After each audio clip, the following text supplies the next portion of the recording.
Peggy 12.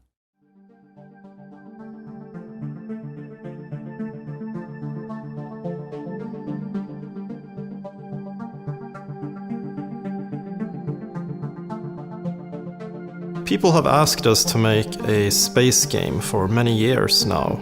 We have usually made historical games. I would say that, science fiction is history in the future, so it kind of fits our profile pretty well.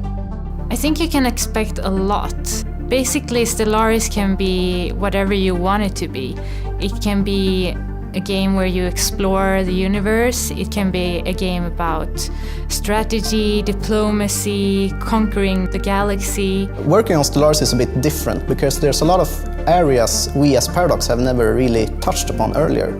Those who will most enjoy Stellaris is probably a mix between traditional PDX players who like Europa Universalis, Crusader Kings, and the crowd who likes the more fantastic elements of science fiction, exploring space and what's out there.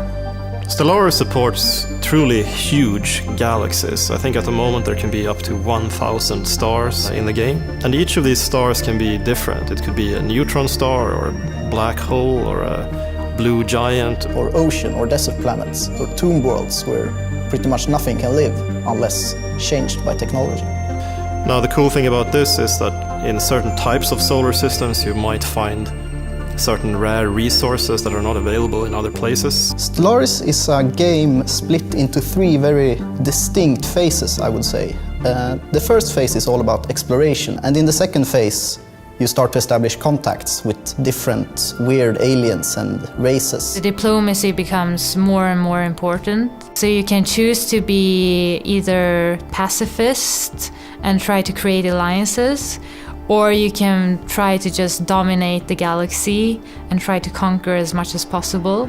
And in the third phase, when all that is said and done, the conflict basically erupts between them. We went for a symmetrical start in the game, as that you should start small and then be eased into the complexities and depth of the mid and late game.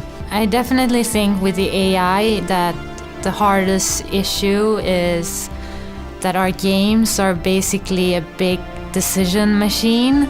So it has to make good decisions all the time, and it's a lot about balancing. I think the future of gaming really lies in immersive procedural content, which might sound like an oxymoron, but I definitely think it's possible. We base the whole thing in science, sort of-ish.